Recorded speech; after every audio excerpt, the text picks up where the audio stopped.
자, 그런 과정을 거쳐서 이 전도 일행은 이제 드로아에서 배를 타고 빌립보로 건너가게 됩니다.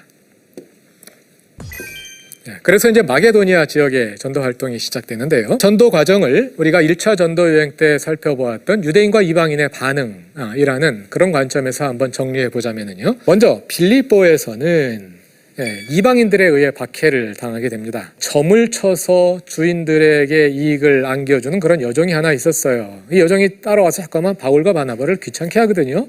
그래서 귀신을 내쫓아 버렸습니다. 그러니까 주인들 입장에서는 돈벌이가 없어져 버린 겁니다. 그러니까 바울과 바나바를 로마 시민인 우리들이 받아들이지 못할 풍속을 전하는 사람들이다. 이상한 사람들로 몰아가지고 바울과 바나바를 감옥에 갇히게 되죠. 그래서 그 유명한 빌립보 감옥에서의 사건이 일어나게 되는 겁니다. 이방인의 박해와 투옥을 겪게 됩니다. 바울이 빌립보 감옥에서 나온 후에 그 다음으로 데살로니가로 가게 됩니다. 이방인 입교자들이 복음을 받아들인 반면에 유대인들이 복음을 반대하고 소란을 일으키게 됩니다. 그래서 바울은 베레아로 피해 가게 됩니다. 베레아에서는 그와 반대로 아주 신사적인 유대인들을 만나게 되죠. 구약 성경을 들어서 예수님에 관해서 어떻게 메시아에 대해서 예고가 되어 있는지, 그리고 그 예고가 예수님에게서 어떻게 성취되었는지를 설명하는 방식으로 유대인들을 설득하지 않았습니까? 베레아의 이 유대인들은 진지하게 그 설교를 따라가면서 수용하던 그런 유대인들 모습을 볼 수 있습니다. 데살로니가에서 문제를 일으켰던 그 유대인들이 베레아까지 또 따라와서 소란을 벌이게 되죠. 여기서는 이 유대인들이 두 그룹으로 나뉘는 모습을 볼 수가 있고요. 그래서 바울은 다시 멀리 아덴으로 피해가게 됩니다. 아테네로 피해가게 되고요. 아테네에서 그 유명한 아레오바고에 가서 이방인들에게 복음을 전하게 되죠. 이방 철학자들의 반응은 경청과 조롱이라는 양면으로 나타납니다.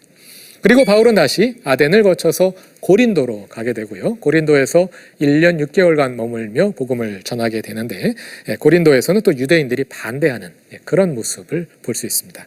유대인들과 이방인들이 수용과 반대, 또 우호적인 태도와 적대적인 태도로 양쪽으로 나뉘어서 여러 가지 조합으로 이제 나타나는 것을 볼 수가 있습니다. 유대인과 이방인의 반응은 결코 일면적이지 않다 하는 것을 말씀드리는 것입니다. 바울이 에게해를 건너서 빌립보에 이르렀죠. 사도행전 16장 12절은 이렇게 말합니다. 거기서 빌립보에 이르니 이는 마케도냐 지방의 첫 성이요 또 로마의 식민지라. 여기서 이 식민지라는 말은 한국이 일본의 식민지였다 할 때 그 식민지와는 다른 개념입니다. 라틴어로 콜로니아인데요. 이 콜로니아가 뭐냐면요. 로마가 영토를 확장해 나가면서 점령지에 일종의 전초기지 또는 수비대의 역할을 하는 도시들을 세운 것입니다. 그래서 도시들을 세우고 거기에 로마 시민들을 이주시켜서 그 주변 지역을 로마화하는 그런 역할을 맡기게 합니다.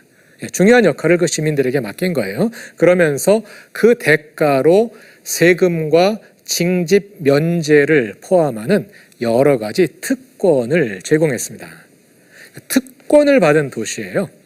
그래서 이 콜로니아라는 말은 시간이 지나면서 단지 이런 도시들뿐만 아니라 가장 큰 특권을 누리는 도시들을 일반적으로 지칭하는 그런 말로 이제 변화가 되었다고 합니다.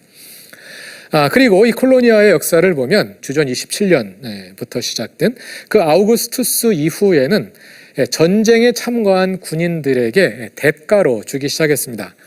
27년보다는 조금 전부터 그런 일들이 일어났는데요. 빌립보가 바로 그런 사례입니다.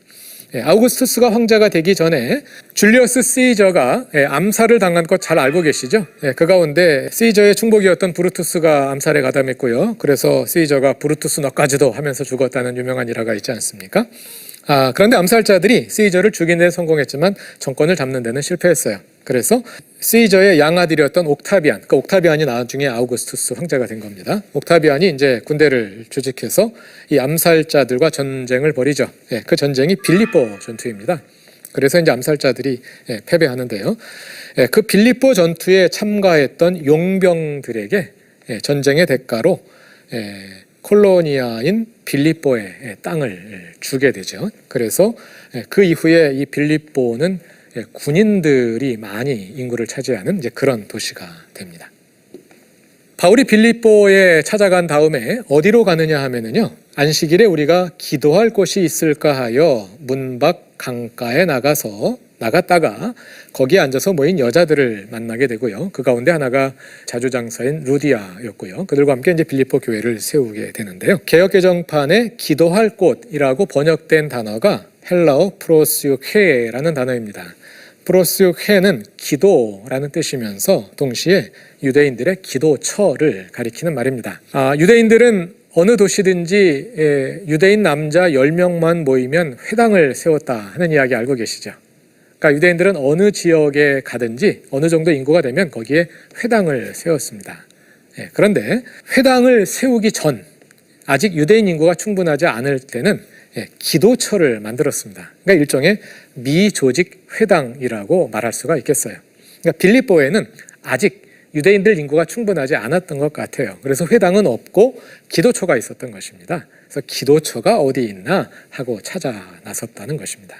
그런데 재미있게도요, 유대인들은 회당을 세울 때는요, 항상 물가에 세운다고 합니다. 강가나 바닷가 아니면 물이 없으면 우물을 파고 회당을 세웠다고 해요. 아마도 정결례로 해서 그런 것이 아닐까 하고 추정이 됩니다만, 여기도 보면 이 기도처가 문 밖 강가에 있었다는 것을 알 수가 있죠. 그 당시 유대인들의 역사를 볼 수 있게 해주는 한 중요한 대목입니다. 바울은 어느 도시를 가든지 먼저 회당을 찾아갔습니다. 그것이 사도행전 17장에 명시되어 있습니다. 1절부터 3절을 보면 그들이 암비볼리와 아볼로니아로 다녀가 데살로니가에 이르니 거기 유대인의 회당이 있는지라. 바울이 자기의 관례대로 자기의 습관대로 회당에 들어갔다. 어느 도시에 가든지 바울은 회당을 먼저 찾아가는 그런 일종의 습관 또는 일종의 룰이 있었던 거죠. 실제로 계속해서 전도 여행의 과정을 찾아보면은요, 1차 전도 여행으로 돌아가 보면은요, 그들이 비시디아 안디옥에 갔을 때 가장 먼저 안식일에 회당에 들어가는 것을 볼 수가 있고요. 또 그 다음 도시인 이고니온을 찾아갔을 때도 유대 사람의 회당에 들어가서 복음을 전한 것을 볼 수 있습니다. 또 우리가 조금 전에 확인한 빌립보처럼 회당이 없는 곳에는 기도처를 찾아가는 것이죠. 또 데살로니가에서도 회당을 찾아갔고요. 또 데살로니가를 지나서 베레아와 아덴을 지나서 고린도에 간 장면에도 보면은요, 고린도 회당에서 토론을 벌이고 복음을 전하는 것을 볼 수 있습니다. 또 바울과 관련해서 이 바울의 역사를 세계사에 위치시키는 데 있어서 몇 가지 중요한 포인트들이 있는데요. 그 가운데 하나가 클라우디우스의 칙령입니다. 사도행전 18장 1절과 2절을 보면은요, 그 후에 바울이 아덴을 떠나 고린도에 이르러 아굴라라 하는 본도에서 난 유대인 한 사람을 만나니 클라우디오가 모든 유대인을 명하여 로마에서 떠나라 한 거로. 원래 로마에 살고 있었다는 거죠. 이 클라우디오라가 떠나라 한 거로 그 안에 브리스길라와 함께 이달리아로부터 새로 온지라. 여기서 이달리아는 로마를 말하는 거겠죠. 이 역사 속에 이제 배경이 된 것이 클라우디오가 유대인들을 쫓아낸 거예요. 이게 이제 클라우디우스의 칙령이라고 부르는데요. 로마 역사가 수에토니우스가 쓴 클라우디우스의 생애라는 역사책을 보면은요, 25장 3절에 이런 내용이 기록되어 있습니다.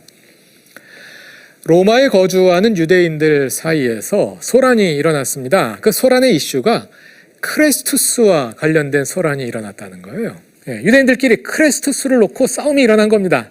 그러니까 이거 시끄러워서 안 되겠다. 유대인들 다 쫓아내버려. 그래가지고 유대인들을 쫓아내는 칙령을 클라우디우스 황제가 발표한 거예요. 원래 클라우디우스는 친유대적이잖아요. 헤롯 아그리파 1세가 클라우디우스가 황제 되는 걸 도와줬으니까. 근데도 아마 너무 귀찮았던 모양이죠. 쫓아내버린 거예요. 그런데 여기 크레스투스가 뭘까? 이 크레스투스의 가운데 있는 이자를 아이자로 바꾸면 크리스투스, 그리스도를 가리키는 라틴어입니다. 서양 언어에서 이의 발음과 아이의 발음은 큰 차이가 없거든요. 아마도 유대인들이 크리스투스, 그리스도를 놓고 소란이 일어났던 것이 아닐까. 말하자면 그리스도인 유대인들과 비그리스도인 유대인들 사이에서 싸움이 일어난 거죠. 그런데 로마 역사가는 그리스도가 누군지 모르니까 크리스투스라고 잘못 적은 것이 아닌가, 이제 이렇게 추정이 되는 겁니다. 이 추정이 맞다면 그 당시 이미 로마에 그리스도인이 있었다는 것을 알 수 있게 하는 대목이죠. 사실 이것은 이제 로마서를 연구하는 데서도 이제 중요한 배경이 되는 그런 역사입니다. 그런데 이게 정확히 언제인지는 알 수가 없어요. 클라우디우스의 칙령이 두 번 있었거든요. 한 번은 알렉산드리아에서 41년경에 있었고 또 한 번 칙령이 있었던 것인데 정확히 언제인지는 알 수 없는데요. 대개 이제 역사가들이 48년에서 49년경으로 추정을 합니다. 이렇게 추정하는 근거는 이 다음에 나오는 그 일을 근거로 해서 추정을 합니다. 다음은 뭐냐면요. 이게 이제 진짜 중요한 건데요. 사도행전 18장 11절과 12절을 보면 이런 내용이 있습니다. 바울이 고린도에 1년 6개월을 머물며 그들 가운데서 하나님의 말씀을 가르쳤습니다. 그런데 그때 갈리오가 아가야 지방의 총독이었습니다. 고린도는 아가야 지방의 중심 도시였고요. 유대인들이 일제히 일어나 바울을 대적하여 법정으로 바울을 데려가서 바울이 갈리아 총독에게 재판을 받는 장면이 나오는 거예요. 이게 아주 바울 역사에 있어서 아주 중요한 사건입니다. 왜냐하면요, 만약에 갈리오가 아가야 총독으로 한 10년 이상 재임했다, 그러면 10년의 오차가 나잖아요. 그런데 델포이에서 한 비문이 발견됐는데 그 비문에 의하면은요, 갈리오는 51년 초여름부터 52년 초여름까지 딱 1년만 총독으로 재임을 한 겁니다. 그러니까 이 기간을 중심으로 바울의 연대기를 계산하면 1년 오차를 가지고 바울의 연대기를 재구성할 수 있잖아요. 사도행전 18장 11절에 의하면 바울이 고린도에 들어가서 1년 6개월 지난 다음에 갈리오에게 재판을 받지 않았습니까? 그러니까 바울이 고린도에 들어간 지 1년 6개월 지난 시점에 갈리오가 아가야 지방의 총독이었다는 거예요. 그럼 바울이 고린도에 들어간 것은 언제냐? 그로부터 1년 6개월 전이겠죠. 갈리오가 51년 초여름부터 52년 초여름까지 재임했었는데요. 편의상 7월 1일부터 6월 30일까지로 잡아보겠습니다. 51년 7월 1일부터 52년 6월 30일까지 재임했다고 하면 바울이 고린도에 들어간 해는 이거보다 딱 1년 반 전이니까 50년 1월 1일부터 12월 31일까지, 그러니까 50년 어느 날이 되겠죠. 그 당시 사람들은요, 1년 내내 여행하지 못합니다. 겨울에는요, 너무 추워서 밖에 나가면 얼어 죽어요. 거기다가 바다까지 얼기 때문에 겨울에는 여행을 하지 않습니다. 주로 그 당시 사람들은 5월에서 10월 사이에만 여행을 했다 그럽니다. 그러니까 바울이 고린도에 들어간 기간도 5월에서 10월 사이일 거란 말이에요. 그런데 5월에 가까울까요? 10월에 가까울까요? 사도행전을 읽어보면 바울이 그전 출발지에서 출발해서 바로 고린도에 간 것이 아니라 상당 지역을 거쳐서 고린도에 간 거죠. 그러니까 10월에 가까울 겁니다. 그 다음에 고린도에 가서 더 이상 진행하지 않고 멈췄을까요? 아마도 겨울이 가까워서 이동하기 어려웠기 때문에 멈췄을 가능성이 많겠죠.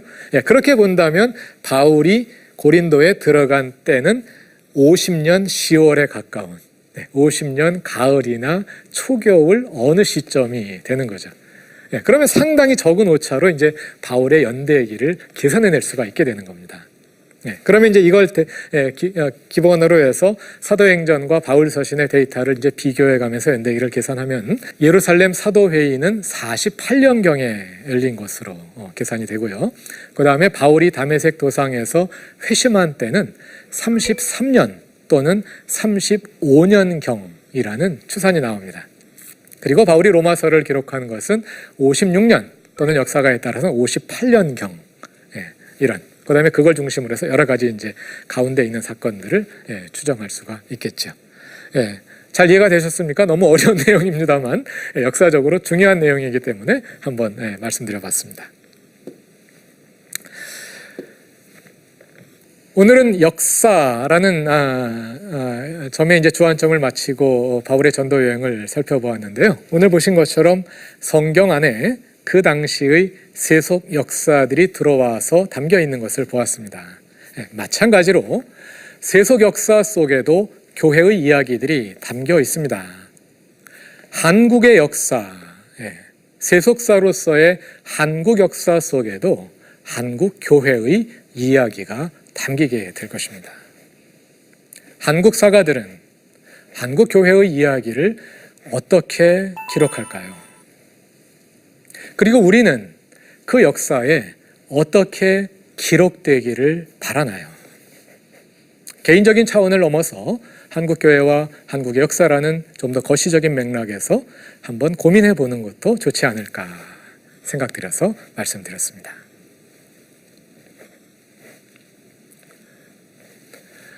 다음 시간에는 바울의 제3차 전도 여행과 밀라도의 고별 설교를 중심으로 바울의 십자가 제자도에 관해서 생각해 보도록 하겠습니다. 오늘 강의도 잘 들어주셔서 감사합니다.